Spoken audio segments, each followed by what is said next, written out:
assim para o céu, com a sua mão levantada para o céu. É momento de reflexão, é momento de entendermos que Deus tem algo novo para cada um de nós.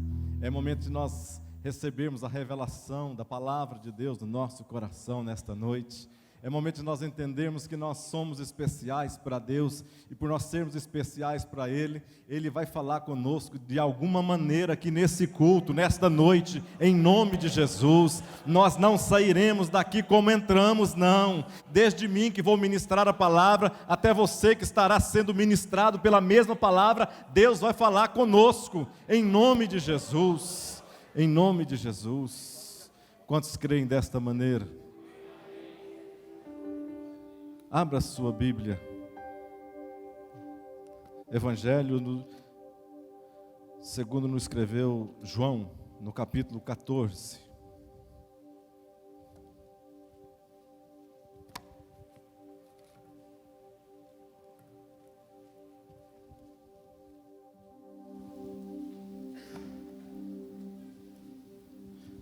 Evangelho de João, capítulo 14.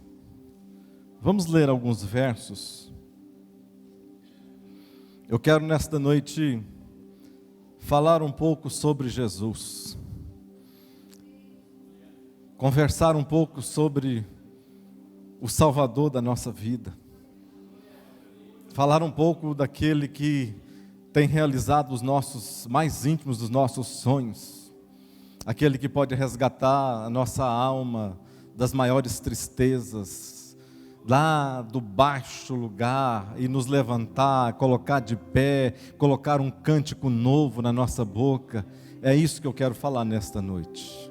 João 14, no verso 1, eu coloquei o título desta mensagem: tudo o que precisamos está em Jesus.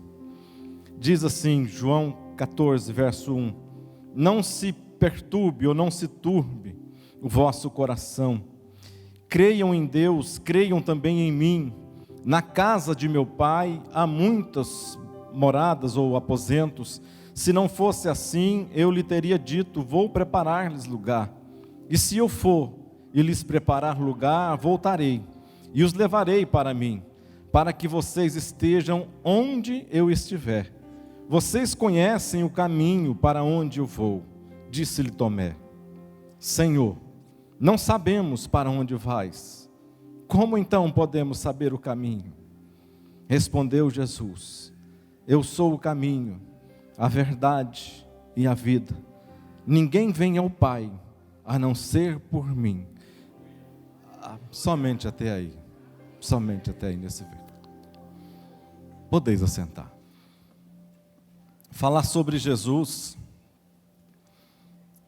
é falar sobre aquele que tem realizado em nós, na nossa vida, no nosso dia, aquilo que às vezes antes nós nunca imaginávamos. A grande maioria de nós nunca pensou em estar, não é o local que faz a pessoa, eu sei. Não é por nós estarmos dentro de uma igreja, é que nós seremos considerados cristãos, não é isso. Mas nós nunca nem imaginávamos, na nossa vida, na grande maioria, de que um dia nós estaríamos numa igreja ouvindo alguém falar de Jesus. Talvez muitos de nós, no passado, corriam para não estar dentro de uma igreja. Talvez a maioria de nós tinha vergonha quando alguém, às vezes um parente ou um amigo, uma pessoa próxima, falava que era cristão, que era crente. Aquilo parece que era um diminutivo. Aquilo parece que era algo, uma pecha, alguma coisa pequena, algo pequeno demais. Mas um dia nós entendemos que nós precisávamos desse Jesus. Um dia nós reconhecemos que a nossa alma era vazia, e era vazia de tal tamanho que somente Ele é que poderia preencher esse vazio tão inócuo, esse vazio tão sem sentido, esse vazio que nós não conseguíamos conviver, nem mesmo conosco. Nenhum de nós, às vezes, conseguia conviver consigo mesmo, de tal vazio existencial que era. Às vezes a vida não tinha o sentido devido. E quando nós encontramos Jesus, parece que Ele deu um novo alento à nossa alma.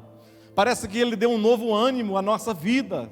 Agora nós já temos um motivo para estarmos juntos com os nossos irmãos, juntos com aqueles que ou passaram pelas mesmas experiências as quais nós passamos. Hoje nós temos alegria, temos satisfação de ver a vitória dos nossos irmãos, porque as vitórias deles também são as nossas vitórias. Nós caminhamos em alegria, porque hoje nós temos esperança na nossa alma, algo em nós mudou.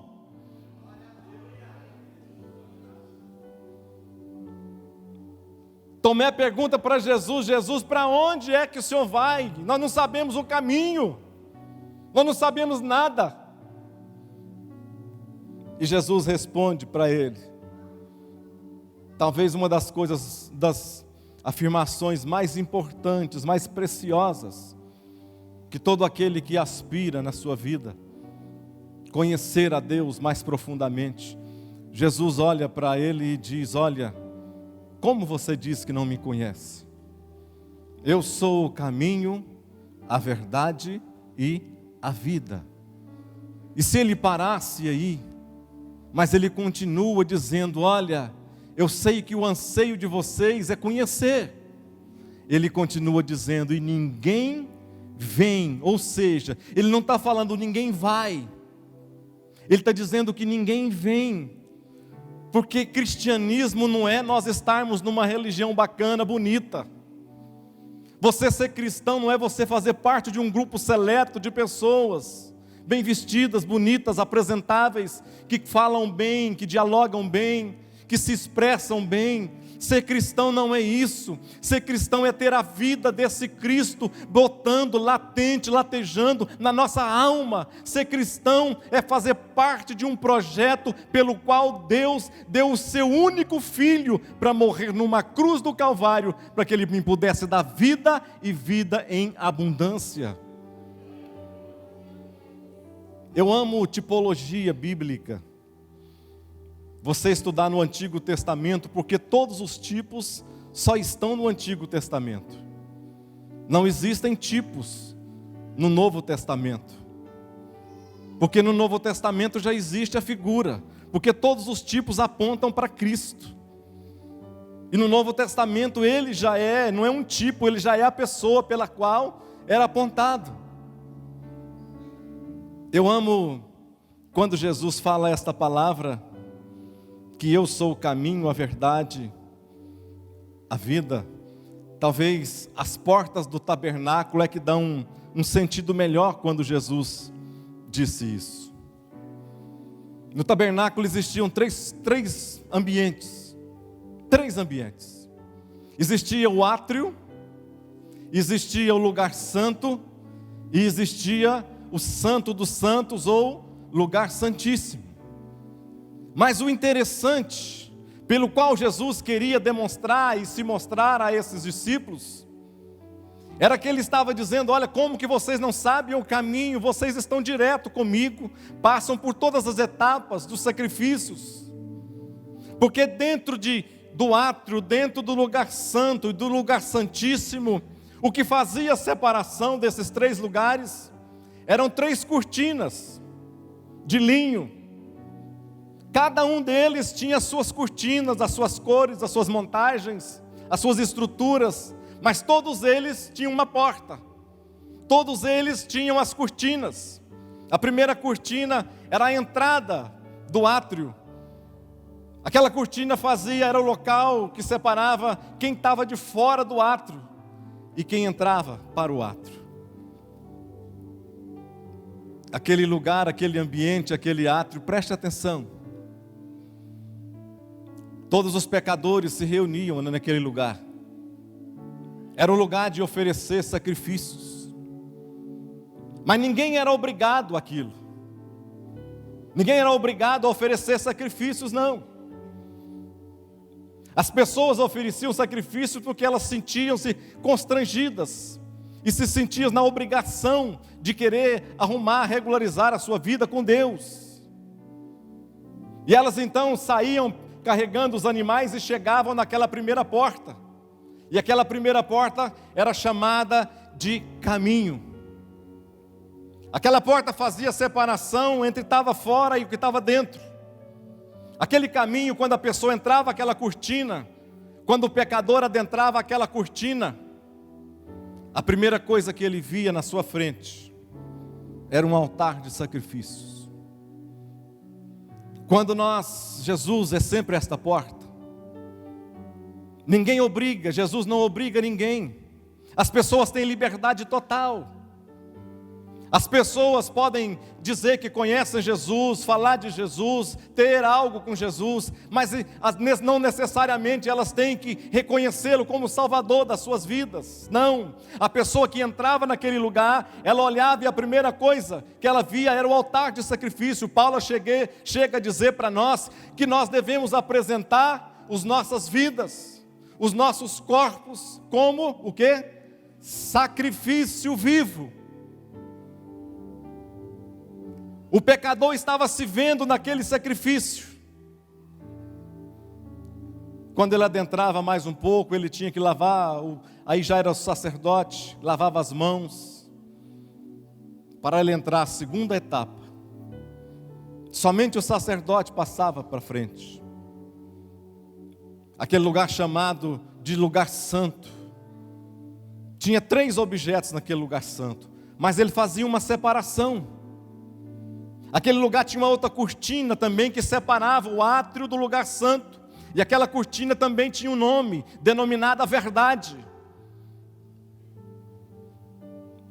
Quando aquele representante do pecador adentrava aquele ambiente, a primeira coisa que ele via do lado esquerdo, ele via os candelabros.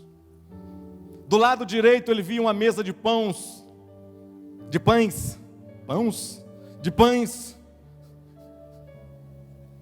Negócio esquisito. E na sua frente ele via um altar. Agora não um altar de sacrifício, mas ele via um local onde se colocava incenso, um altar de incenso. Quando Jesus disse que ele era o caminho, ele passou pela primeira porta. Ele fez o sacrifício por nós.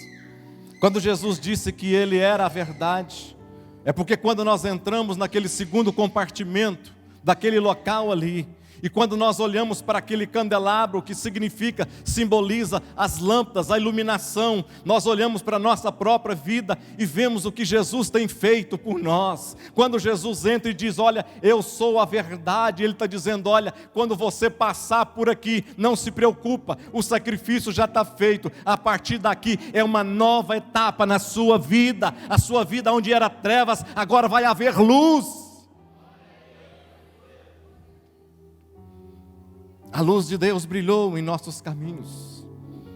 Nós fomos saciados pelos pães. Nós fomos iluminados pela presença de Deus. A nossa alma já não é mais sedenta como era. E nós podemos ter acesso à parte de chegarmos à presença de Deus como cheiro suave. E quando ele diz aqui agora, Jesus está dizendo, eu sou o caminho, eu sou a verdade, mas ele diz, eu sou a vida.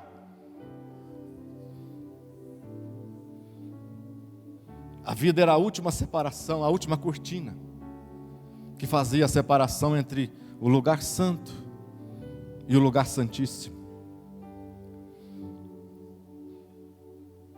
Muitos de nós, às vezes, nós conseguimos ficar somente num lugar. Muitos de nós não conseguimos dar os passos necessários para viver uma vida cristã, vitoriosa, frutífera e abençoada, de maneira que nós não possamos nos contentar em sermos iluminados, nós não contentaremos somente em sermos saciados, Nós não contentaremos mais em ver e chegar próximos de Deus, não. Nós precisamos, assim como Jesus dizendo, nós precisamos ir na última cortina. E quando nós adentrarmos a última cortina, a vida está presente em nós, a vida se manifestará em nós. Não é uma vida comum, não é uma vida qualquer, mas que foi disponível para mim e para você, foi a vida eterna através de Cristo Jesus. Você pode dar uma salva de palmas a esse Cristo? Quando Pilatos disse que... Jesus disse para Pilatos: olha, eu vim aqui para dar testemunho da verdade. Pilatos deu de ombros e disse para Jesus: o que é a verdade?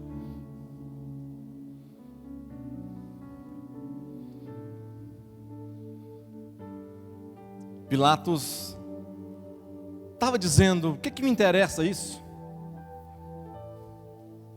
O que isso vai afetar a minha vida? O que isso vai modificar a minha vida? Ele estava pensando somente na vida natural. Talvez a maioria de nós sempre pensamos nas coisas naturais. Mas talvez já seja o tempo de nós começarmos a pensar de uma maneira diferente. Começarmos a tirar somente os nossos olhos desta terra e colocarmos os nossos olhos no céu, para que é o lugar pelo qual nós fomos chamados para morar a eternidade. Nós estamos perdendo esta visão do céu. Cristo chegou a dizer, quando Ele voltasse, será que Ele encontraria fé na terra?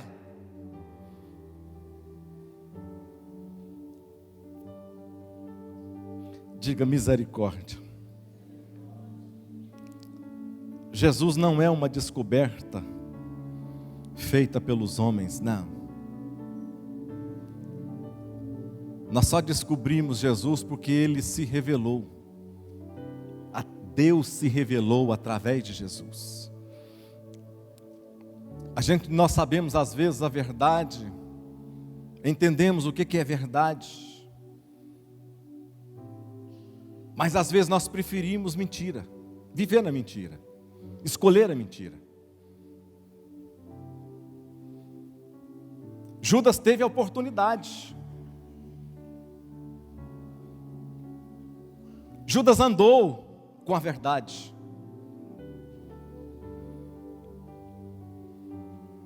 Mas Judas fez coisas que talvez, quem sabe, nós faríamos também. Ele andou com a verdade, mas através dos seus atos, ele vendeu aquele que veio para libertá-lo.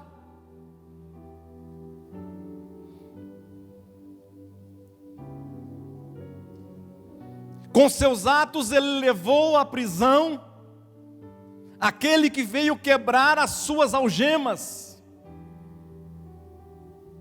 espirituais. Com seu beijo, os seus lábios talvez tocaram o autor da vida, o criador da vida. Mas ele preferiu escolher o caminho da morte. O que é a verdade? João, o discípulo, em todo o livro de João, a gente vê como ele consegue sintetizar algumas destas verdades.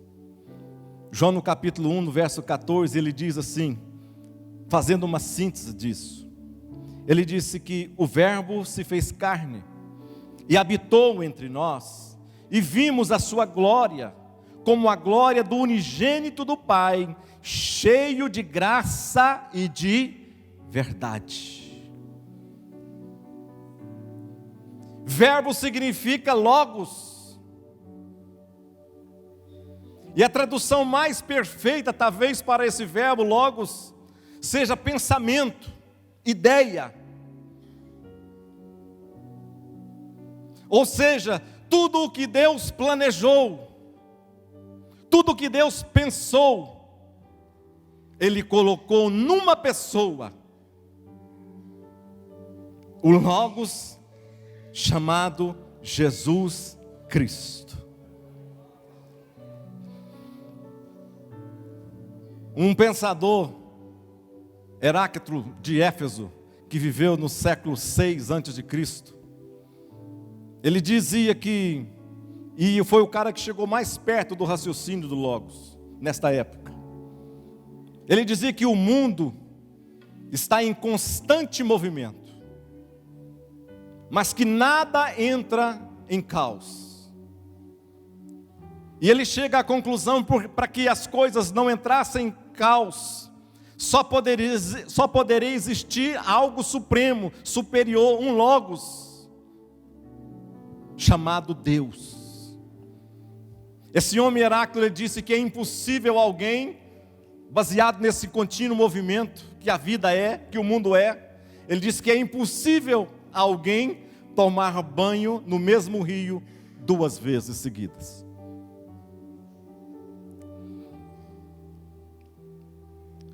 João disse aos gregos que Jesus é esse Logos que veio à terra. Ele disse que o verbo, a palavra, se fez carne, a mente de Deus, ela se converte. A estrutura de Deus, se Deus não se revela a nós, nós nunca conseguiríamos entendê-lo.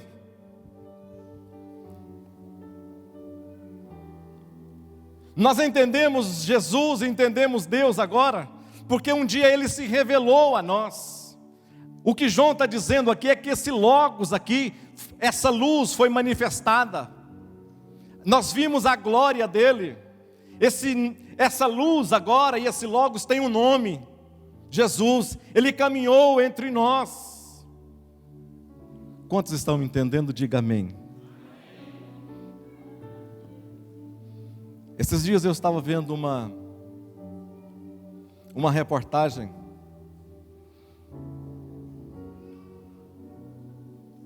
Eu vi alguns homens tentando tirar um elefante lá na África. Eles tentando tirar um elefante que tinha atolado. E o elefante não deixava. O elefante batia, esperneava, batia a cabeça, batia a tromba e não deixava eles chegarem perto.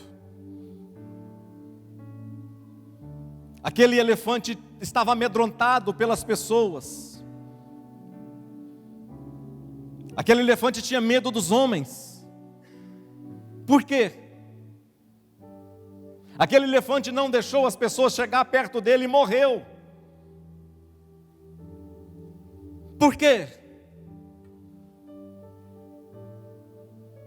Porque ele entendia, eu imagino na mente dele, que aquelas pessoas lhes fariam mal, que era diferente, não era da sua mesma espécie.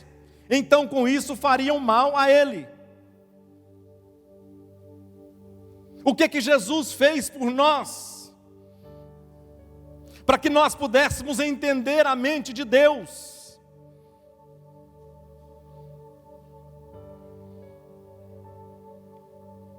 Ele não poderia vir simplesmente como Deus. Nós não receberíamos, talvez nós não receberíamos como devêssemos. Mas para que nós pudéssemos entendê-lo, assim como aquele elefante não aceitou alguém diferente da sua espécie e morreu por isso. O que Deus fez na minha vida e na sua vida, e por toda a humanidade, foi mandar. A Bíblia diz que Ele esvaziou-se de toda a sua glória, de todo o seu reino, de todo o seu resplendor, e tornou-se um como nós.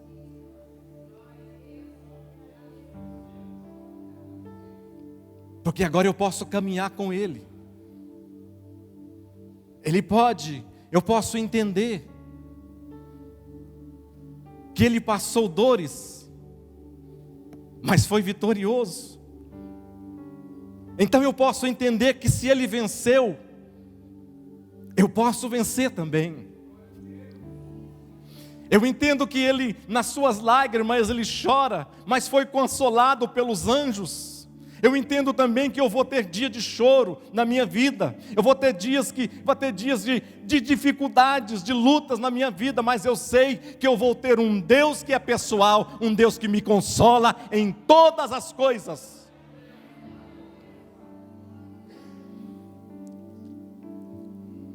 Diga glória a Deus.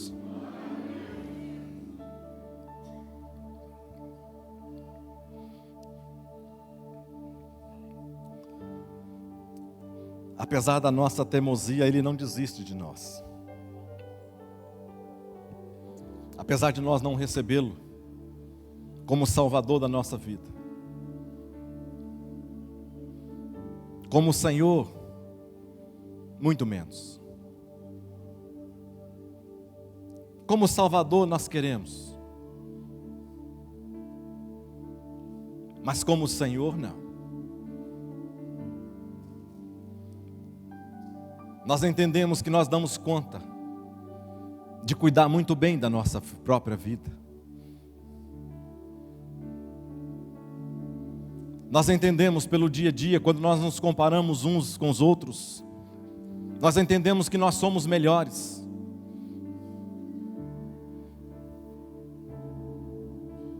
E que nós não precisamos de um Senhor, não. Nós queremos alguém que faça as coisas para nós. Nós queremos um Deus que é a resposta viva, ativa das nossas orações. Nós oramos a Deus não porque simplesmente nós gostamos de orar, ou porque nós amamos conversar com Ele.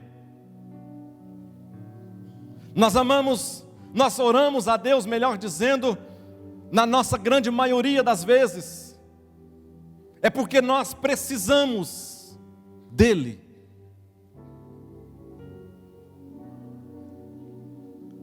Há uma palavra grega para carpinteiro, que ela diz que é tecton. Tecton é aquele artífice, aquele cara faz tudo, desde trabalhar com madeira, levantar parede, fazer casa. É esse cara. Jesus é esse técnico ou esse carpinteiro que saía, Jesus pegava, saía, eu imagino que saía nos vales, nos montes, buscava madeira, pegava o produto bruto, para que ele pudesse trazer com dificuldade para a sua oficina, e trabalhar esse material. Às vezes ele buscava em lugares longínquos, diferentes lugares. Eu imagino que cada um de nós, da mesma maneira como Jesus, como esse tecton, esse técnico, esse carpinteiro, nos pegou também para trabalhar na nossa vida. Cada um de nós foi pegado em algum lugar.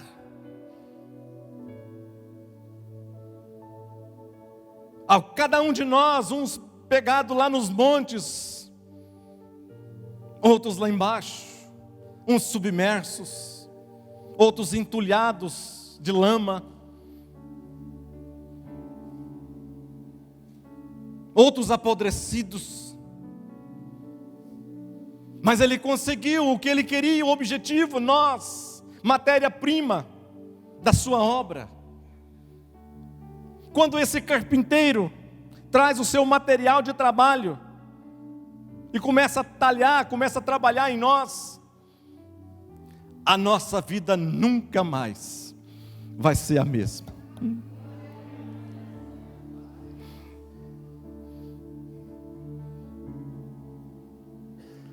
Nós não ficaremos como nós éramos nós não teremos a mesma forma que nós tínhamos. Nós não pensaremos mais como nós pensávamos.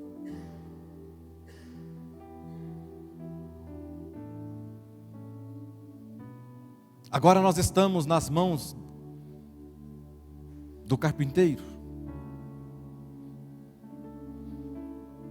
Às vezes não é a forma que nós queremos.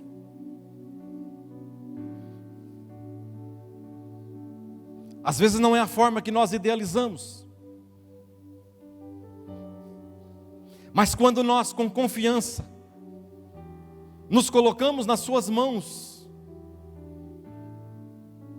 e o reconhecemos como o Senhor da nossa vida, nós vamos entender que nós vamos poder passar por caminhos difíceis.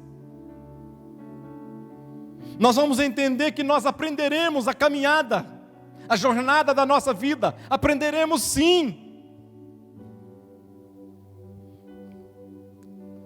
Mas nós saberemos que, lá no final da jornada, ou até no meio da jornada, as pessoas olharão para nós, e elas não verão mais as mesmas pessoas, as quais elas conheceram antes. Elas verão o toque. Todo artista tem a sua assinatura, não é isso? Todo artista é reconhecido pela maneira com que ele termina, ou com que ele faz a sua obra. Se você pegar uma pintura de Picasso, pegar obras de Aleijadinho, pegar qualquer um desses escritores ou pintores famosos, escultores, você vai ver que cada um deles tem uma maneira de fechar a sua obra, de ser reconhecido. Quando Jesus está trabalhando em nós, dói. Nós não queremos. A Marisete está falando, eu estou com uma dor na coluna. Terrível, hoje eu saí da escola dominical sem dar conta. Uma dor terrível. Eu pensei, como que eu vou pregar à noite? Ela falou para mim, vamos lá no quiropraxista. Para quem não sabe, quiropraxista é aquele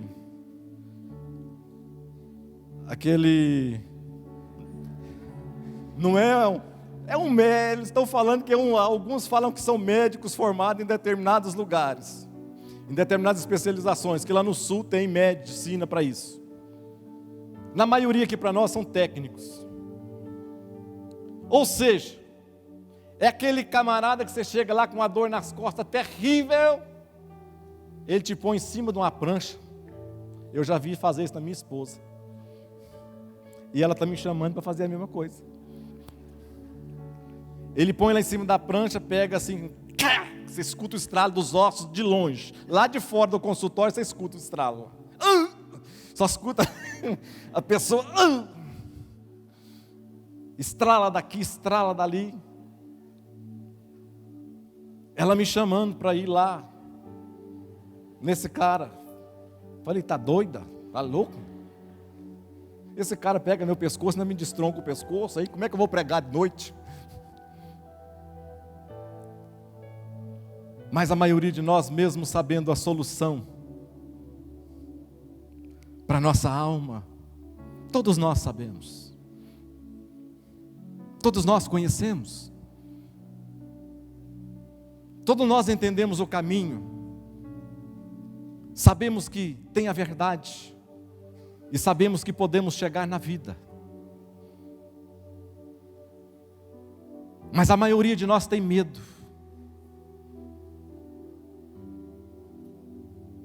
A maioria de nós não quer. Assim como eu tive medo, eu confesso para os irmãos, é medo puro, medo mesmo. Eles falam que homem tem mais medo do que mulher. Eu não acredito nisso.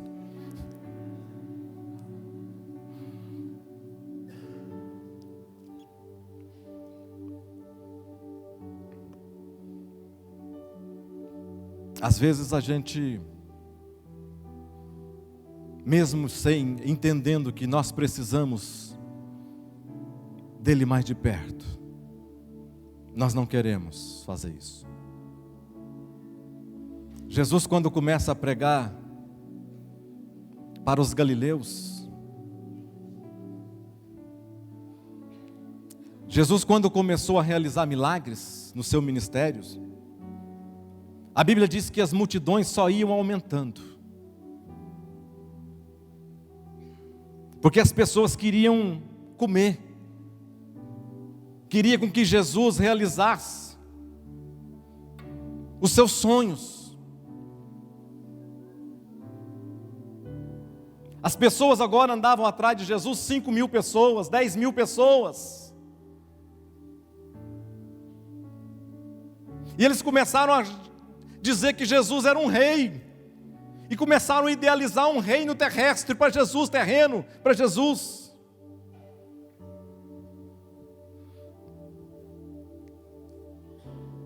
Eles imaginavam assim: nós vimos esse homem fazer todas essas coisas, se nós o elegermos rei, nós nunca mais teremos doença, porque ele cura as doenças. Nós nunca mais teremos fome, porque ele faz milagres, realiza os milagres e vai nos saciar. Nós nunca mais vamos precisar de ter medo dos exércitos inimigos, porque uma palavra dele é capaz de fazer com que tudo possa parar.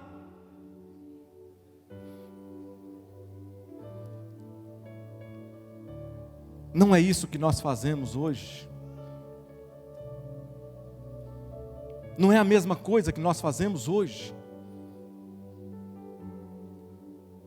A maioria de nós queremos um Jesus que seja rei, sim, mas um rei terreno. Quando Jesus ele começa a mudar o foco da sua mensagem, e agora ele começa a pregar um reino espiritual, e ele começa a falar de sofrimentos aqui nesta terra, ele começa a dizer que teriam aflições. As pessoas começaram a sair, começaram a ir embora. E Jesus começou a ficar triste, mas ele não mudou a sua mensagem, ele continuou a pregar a sua mensagem, e só foi saindo pessoas, até que ficaram poucos. A popularidade de Jesus começa a cair, começaram a ficar poucas pessoas. Eles começaram a ficar ofendidos com Jesus, porque Jesus não satisfazia as suas pequenas, magras esperanças. Eles queriam pão, mas não queriam doutrina. Eles queriam comida, mas não queriam reconhecer os seus pecados. Eles não queriam o pão da vida, mas eles queriam o pão. E Jesus olha, ficou pouquinha gente, e Jesus olha para aqueles homens e pergunta para eles: por que vocês não fazem a mesma coisa também?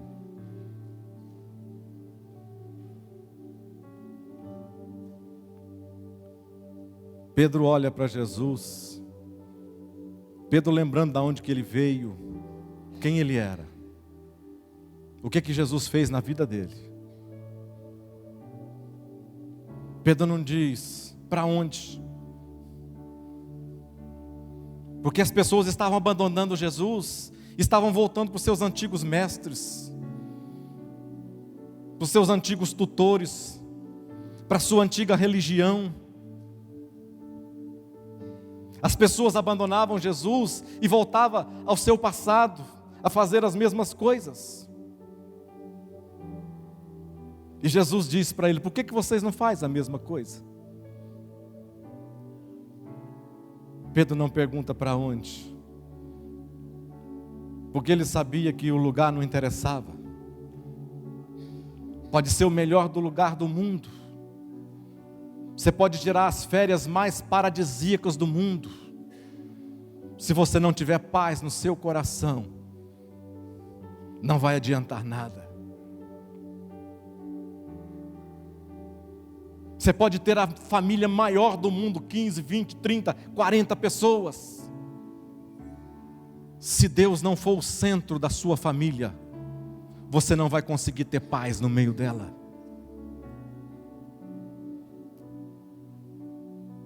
Por que vocês não vão também? Pedro disse para Jesus: Senhor, para quem iremos nós, se só Tu tens palavras de vida eterna?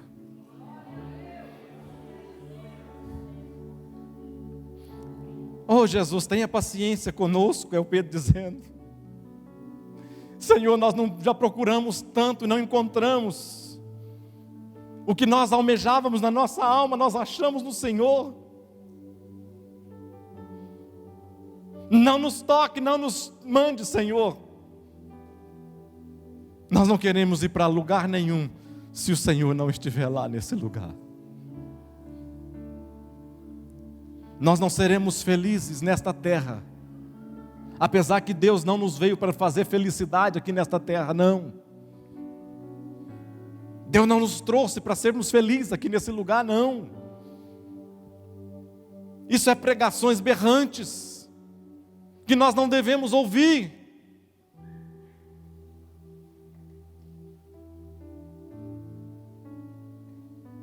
Ele trabalha em nós, burila em nós, manipula a nossa vida, a nossa alma, o nosso ser. Não é para que a gente possa ter uma vida confortável aqui, não. É para que a gente possa esquecer desta vida aqui e focar os nossos olhos no céu. Isso não é fácil. Não é fácil. Mas uma mentira de tanto você bater, ela acaba se transformando numa verdade. E às vezes nós temos ouvido tanto dizer que crente não pode passar necessidade, está em pecado, está em problema, que crente não pode isso, que crente não pode aquilo, que nós somos fiéis a Deus, então Deus não vai fazer isso conosco. Se nós somos bons para Deus, bonzinhos para Deus, Deus não vai fazer nada conosco, Ele vai sempre ouvir as nossas orações. Isso não é verdade.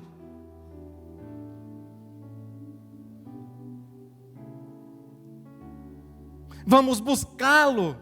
É para isso que as mensagens servem. Não é para negociar o nosso ego, para a gente possa sair daqui com uma pizzaria e sair daqui feliz e alegre, dizendo que maravilha de palavra. Não. É da maneira como nós estamos sendo conduzidos ou conduzindo a nossa vida. Nós precisamos de pensar e de repensar o nosso dia a dia. Nós não devemos ter medo. Eu lembro quando Jesus, os discípulos ficaram horrorizados, ele pôs ele no meio da madrugada, lá andando de barco, e as tempestades começaram a bater de um lado para o outro, e eles começaram a ficar desesperados. E quando eles estavam desesperados, a Bíblia diz que Jesus veio o quê? Andando por cima das águas. Não tenha medo de seguir Ele como Ele deseja.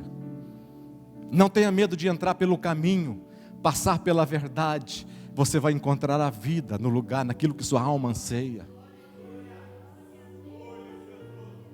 Aqueles discípulos viram Jesus andando por cima das águas. Me veio o pensamento de que aquilo que é nosso problema, aquilo que é as nossas lutas, aquilo que faz mal à nossa alma, aquilo que nós não conseguimos realizar na nossa vida, uma coisa eu sei, aquilo que era para os discípulos era tempestade, era mal. Mas Jesus veio andando por cima das águas. Me faz pensar, aquilo que é tribulação hoje, para nós, Jesus a tem debaixo dos seus pés.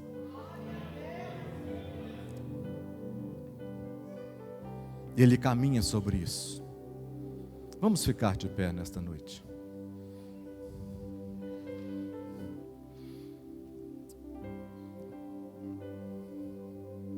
Moody, D.L. Moody, grande avivalista, grande homem de Deus. Ele disse que a Bíblia não nos foi dada para aumentar o nosso conhecimento, mas ela foi dada para transformar a nossa vida.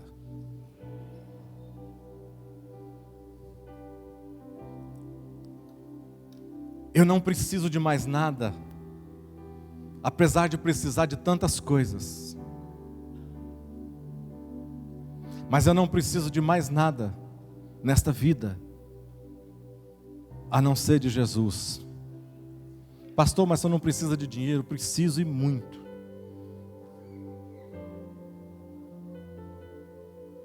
Mas se eu tiver que escolher entre o dinheiro e Jesus, eu vou escolher Jesus.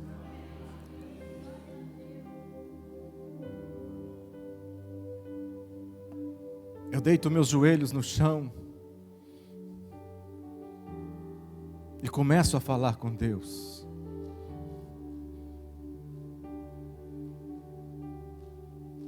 E eu começo a chorar diante da presença de Deus,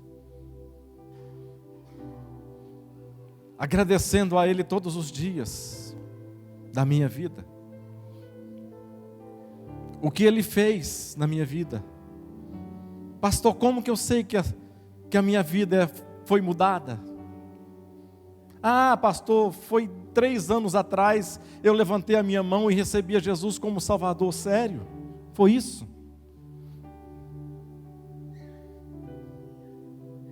Como que eu sei que a minha vida foi transformada? É porque ela está sendo transformada hoje, continua a ser transformada hoje. Como que eu sei que Jesus fez bem para mim no passado? Porque Ele continua fazendo bem para minha alma hoje.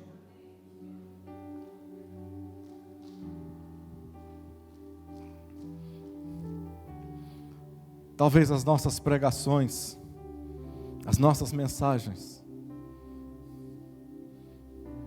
eu gosto de ouvir mensagens, de sentado aqui ouvir palavras, de ouvir mensagens.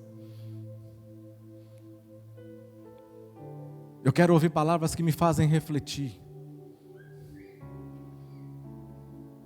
Será que eu sou um crente melhor hoje do que eu era ontem? Será que eu sou um cristão diferente? Será que eu continuo acreditando que um dia Jesus vai voltar? Será que eu continuo crendo no meu coração que esse Jesus um dia vai voltar para buscar o seu povo? A Bíblia diz que é um povo sem mancha e sem mácula, chamada igreja.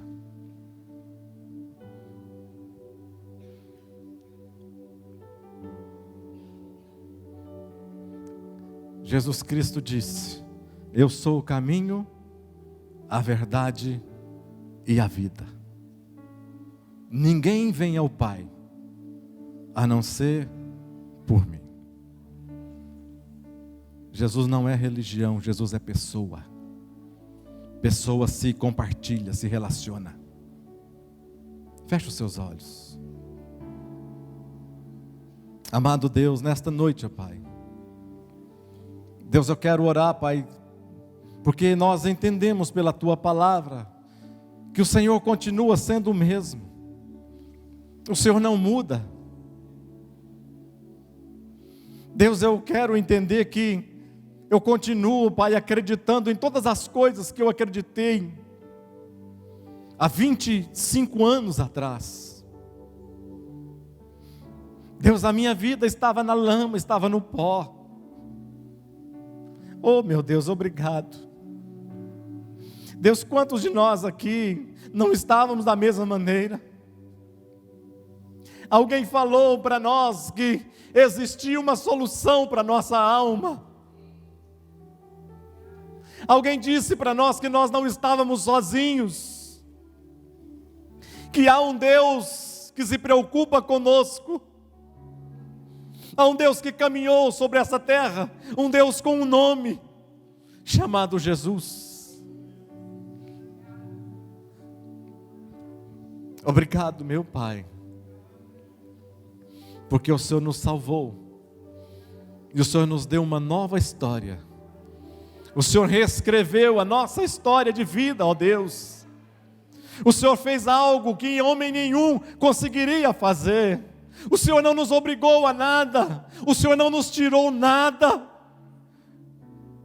mas o Senhor preencheu o vazio da nossa alma, da minha alma. O Senhor tem colocado o sobrenatural para que nós possamos viver e acreditar, ó Pai. Te agradecemos nesta noite, em nome de Jesus Cristo. Amém. Eu acho que eu quero orar ainda por você. Eu quero que venha você, se você quiser, venha aqui à frente. Eu quero orar por você nesta noite. Eu quero que você seja fortalecido. Quero que você seja revigorado. Eu quero que você seja renovado na sua fé nesta noite. Eu quero que Deus fale com você na caminhada, dessa caminhada de lá até você chegar aqui.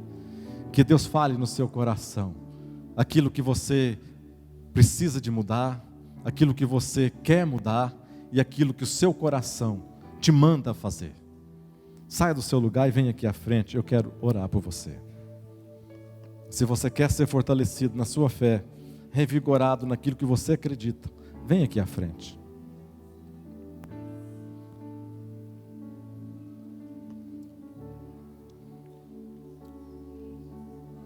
Podem vir. Saia do seu lugar.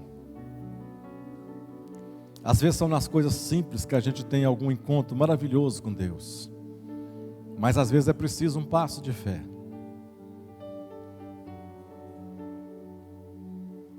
Quando eu aceitei a Jesus,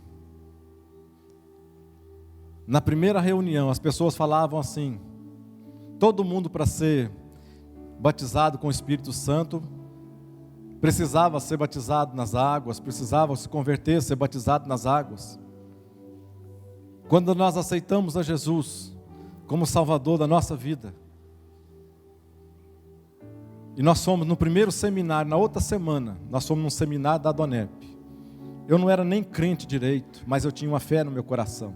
Eu não sabia o que era ser crente. Eu não sabia o que era religião. Eu sabia do que eu precisava. Eu lembro que nesse seminário, alguém perguntou assim: quem quer ser batizado no Espírito Santo?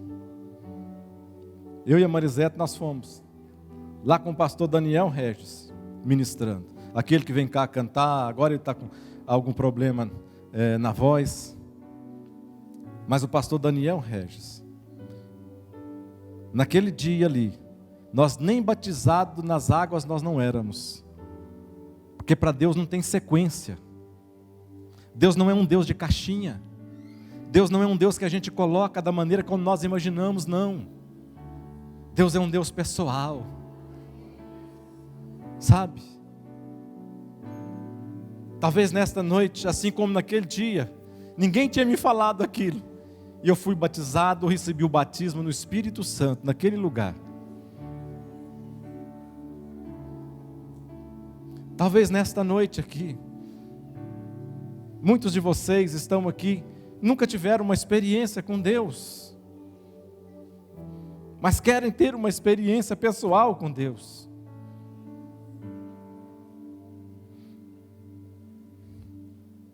Põe a sua mão assim no seu coração.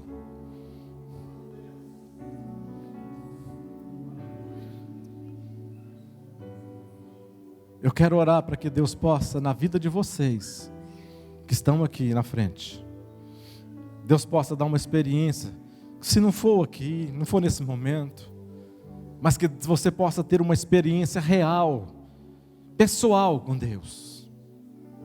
Algo que vai marcar a sua vida, o seu dia. Eu quero orar com você. Põe a mão assim no seu coração. Amado Deus, nesta noite, ó Pai, Deus, eu quero entender que como instrumento abençoador, como profeta designado nesta noite, como instrumento profético, ó Pai, vaso do Senhor, eu quero liberar e ministrar uma palavra. Deus, que seja uma palavra poderosa na vida de cada um desses irmãos e irmãs que estão aqui. Ó Pai, eu quero ministrar nas suas vidas o sobrenatural de Deus. Eu quero ministrar nas suas vidas não andar normal, o normal, não caminhar na vida do homem, do dia a dia humano, não. Mas eu quero ministrar, meu Deus, em cada um desses que aqui está, de caminhar no sobrenatural do Senhor, algo novo, algo que venha trazer vida, algo que venha renovar, algo que venha trazer regozijo, algo que venha trazer brilho, algo que venha trazer gozo na alma. Receba em nome de Jesus Cristo, nesta noite, em nome de Jesus Cristo. Receba o sobrenatural de Deus na sua vida, em nome de Jesus Cristo. Amém. Amém. Graças a Deus. Uma igreja alegre, participativa. Todos os domingos, às 9 horas, um delicioso café da manhã e uma escola bíblica abençoada. Às 18 horas, culto da família. Segunda, às 14 horas, Manancial Feminino. Terça-feira, às 20 horas, Homem de Verdade e Mulher Ideal. Quarta-feira, às 19h40, Culto de Ensino, além de uma programação semanal para todas as idades. O nosso sonho é expandir o reino de Deus e chegar a todas as nações do planeta Terra. E eu quero convidar você a fazer parte desse grande projeto que com certeza Deus vai te abençoar. Catedral da Família.